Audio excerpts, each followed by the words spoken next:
Alrighty then. Hello, Lot Pod people. Thank you so much for tuning in. This is the Light on the Trail podcast. I am Frank Colburn, your host here. And on today's episode, I wanted to run through kind of some news and fun topics and things like that have been going on the last month or so in the trail running community. I wanted to touch on some things like DNFs. Strava is a big deal to a lot of people. Most people use it. We know about segments. They've got an update coming along, or that's underway now. I just want to touch on for a second the Camile kind of drama stuff, and then we will get into the new FKT on the AT, and that's the big exciting thing. So first off, thank you so much to all the new listeners. If you are a new listener and you recently started to follow or subscribe, thank you so much. I've just noticed I keep track of that. We've been doing this. I have been doing this podcast over a year, and it's just been just to be and has been for fun and to help me learn more about trail running and learn and kind of get with the community a little more, and to share that, and also share some Bible verses and, maybe a little bit of the gospel with people, and just kind of some things for me. I was like, hey, let's do this. There's not a lot of this going on, and let's go for it. It's been fun. So it's been growing and growing, and it's been a treat. So after last episode with PJ, he shared it a bunch, and it was a nice episode, exciting with him. But if you're a new listener, thank you so much.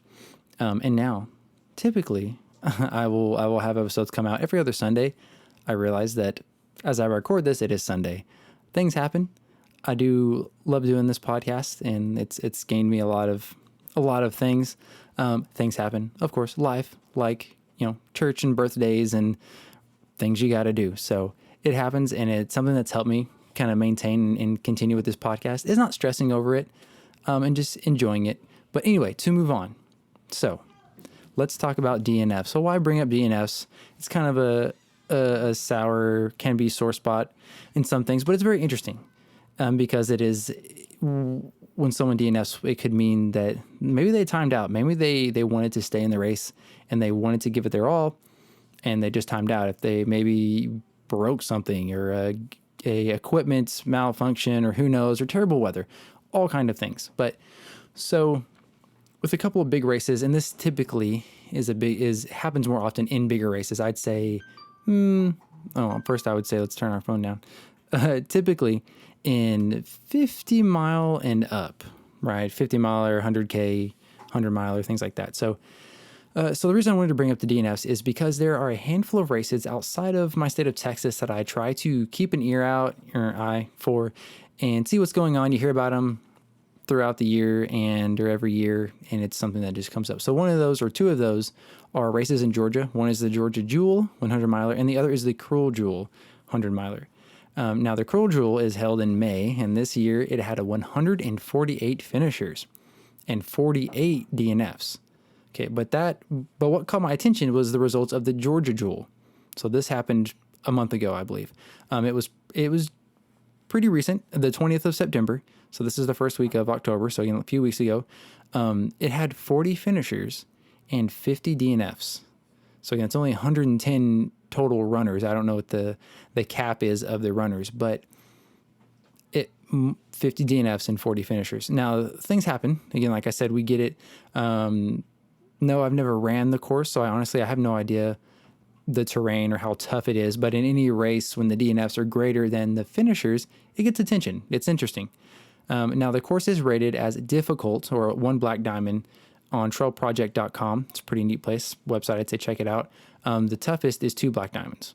It's a down and back style course. So you run essentially 50 miles one direction, turn around, come back the same way. And you get over 13,000 feet of gain. So there's plenty. It's in Georgia, in the mountains and up and down. Now last year, when I was working with Texas Outlaw Running at the North Texas Ultra, it was way hotter than it had been that month. It was starting to cool down. It was during September. It was getting really nice, around the 70s. And I believe a couple days before race day, and maybe Friday, I think the race was Saturday, it happened really quickly. Thursday, Friday started warming up, and then by Saturday race day, it jumped like 30 degrees. It was in the 90s, I believe. And it totally threw everyone off.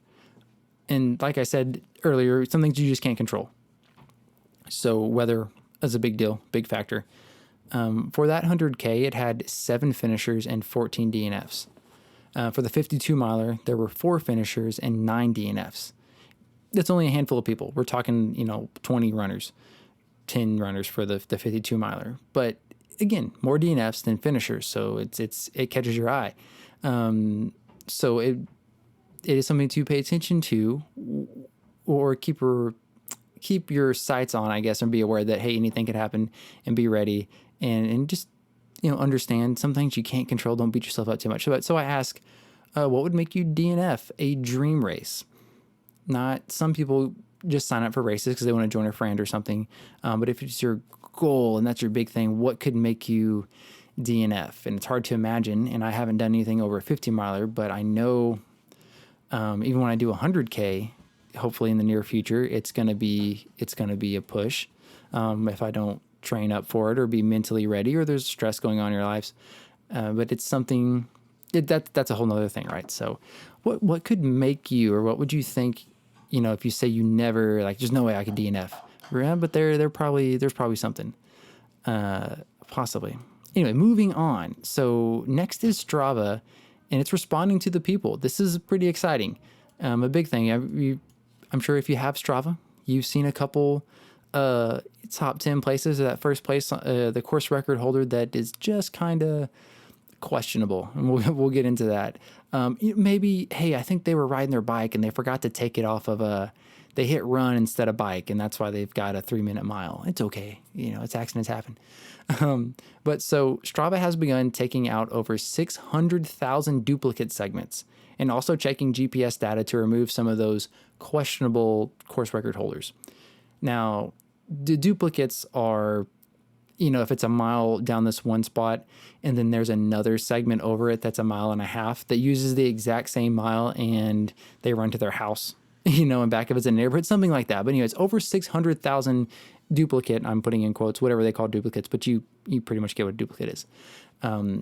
So what if you have an achievement from a segment that's being deleted? Here's what Strava said about that if you have this question. So they said, I'm quoting, "If you have an achievement on a segment that has been labeled a duplicate, you should also have a matching achievement on the segment that will be kept," which makes sense. That's taken out. Okay, back to quote. "We have selected duplicate segments with the goal of preserving your achievements. If you have an achievement on a segment that we have determined is irrelevant or has poor GPS data, you may lose that achievement. We want to be sure segments are fair to compete on, so we need to remove certain segments with poor data which affect the results. This will only affect a few 100,000 segments around the world." End quote. So they're going through, and that's something a lot of people have wanted, a cleaning up or decluttering of all the segments. If you hate them or love them, they're a part of kind of the running world, essentially. I like them. Again, if I'm looking for a hard day or want to do something, it motivates me. If I've maybe been like, top 10 in something and somebody knocks me out, it pushes me to want to go and get back in that top 10, right? So they will also now have something called verified segments. So now the most popular segments will have a badge that will verify that the segment's distance and elevation stats are correct. Now, I don't know what classifies a segment as iconic. That's what they're putting as what's going to be a verified segment or a popular one, but we'll get on that in just a second. Iconic, as Strava puts it. Is this related for the city, state, or the country? Well, you can add that if you're wondering. So we'll have to see. So Strava is starting with 500 verified segments across the world. But how will they add new ones, you may ask? So Strava says, in quote, or starting the quote, "We will frequently add segments to our verified list. If you believe a segment is worthy of verification, star it. Segments with the most stars go to the top of the list." End quote. So now, pertaining to city, state, or country, wherever they're grabbing this data from in the area of making it iconic or popular, it is pretty much they're picking out what you're starring. So I'm assuming if a lot of people, in your state have starred this segment, then it is one that they could potentially put a badge next to it and become a verified segment. Now, as for the liars, or illegitimate efforts, as Strava puts it, there will be 33% cut in recorded efforts. Now, that doesn't sound like much, but apparently it's over 1 million. So Strava is saying they're cutting 33% of these illegitimate efforts that people have either noted or just don't add up. They've got like an automated kind of flagging system that goes through this, and it's been updated, and they've tried it before, and they're kind of bringing it back, and it's a lot better. It's over 1 million people are getting removed. So keep an eye out on some of your favorite segments, because if you're maybe, below top 10, or if you were second, there's a chance that if someone gets removed, you're getting pushed up. Not that it matters too much to whomever it may concern, but it is very interesting. Again, they're saying they're only doing 33% of how many users Strava has. I do not know. It's over the world, but over 1 million are getting removed. So definitely check out, your if there's a big popular segment in your area, I would keep an eye on it and see if you move any. Okay, moving on, just to touch on the Camile Herron drama. So here's kind of a quick little rundown. So the situation is there are some questionable Wikipedia edits that were noticed being done to some famous runners like Kilian and Courtney Dauwalter's Wikipedia pages.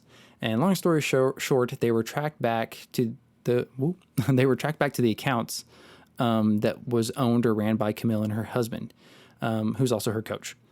They have both gone silent pretty much once this kind of broke a few weeks ago, except her husband, Connor Holt, did admit to altering the information on runners' pages. He didn't say anything about so sorry to defame. I don't want to use the word defamatory. It is what it is. It's just stinky. So as far as the trail running world goes, this is stinky. I'm kind of putting in quotes too.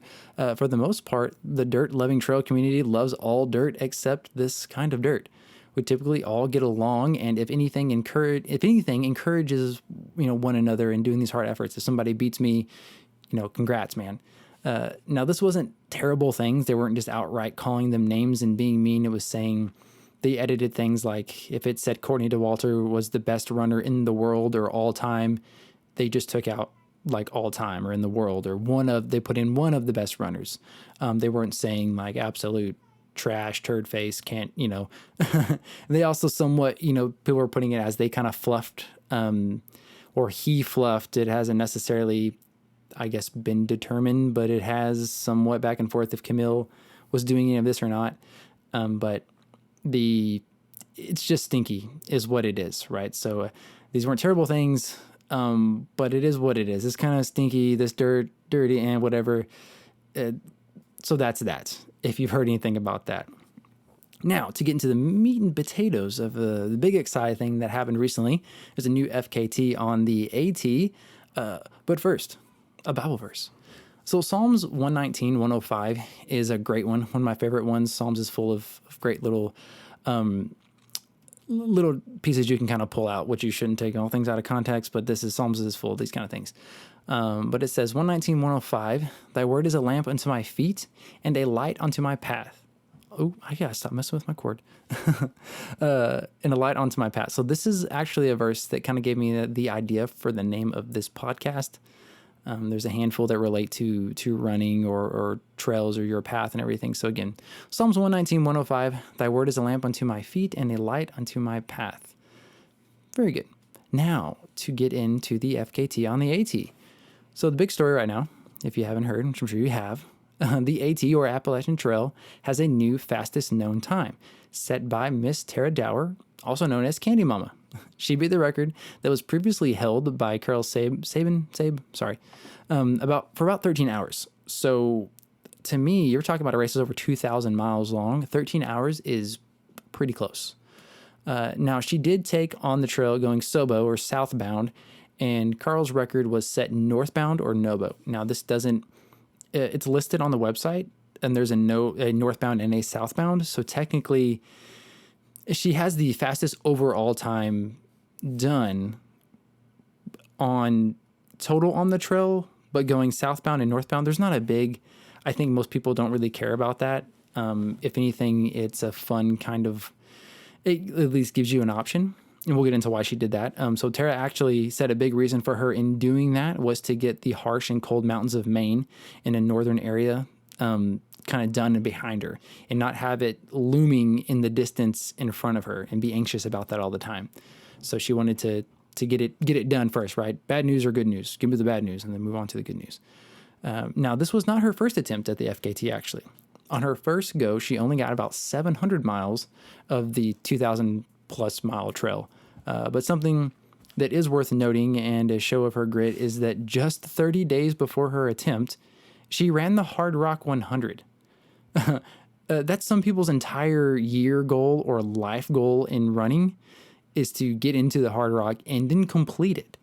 Not only does she do this, she does it a month before she breaks her record, and she gets 15th place. So not even like, it wasn't her A race, but she still placed top 20. She got 15th. All right, Tara's only 30 years old, by the way. It's been a great story. It's been very interesting. She's very humble about it, and there's plenty of other good podcasts and things you can listen to and YouTube to watch about too. It's been very interesting, and I'm sure and hope that there'll be more to come about this. But when she started, she was averaging about 47 to 50 miles a day. And after 10 days, she was in a deficit of about 100 miles. So it was starting off rocky. But again, she started on the harder side to her, the bigger mountains. So in the next 30 days, she kept grinding, and with some amazing help from her support crew, happily named Chump Change. Again, in other interviews, she talks greatly about them, and her captain, Rascal, I believe. But she was getting about 55 miles a day once she got closer and closer to the end. So she reached the end of the trail at 40 days, 18 hours, and 6 minutes, now holding the FKT, or fastest known time, for the Appalachian Trail. Boom. Like I said, I would go into YouTube, listen to other podcasts. It's been a fun story. Hope this has kind of brought you up to speed on some things. Thank you so much for listening right here on Light on the Trail.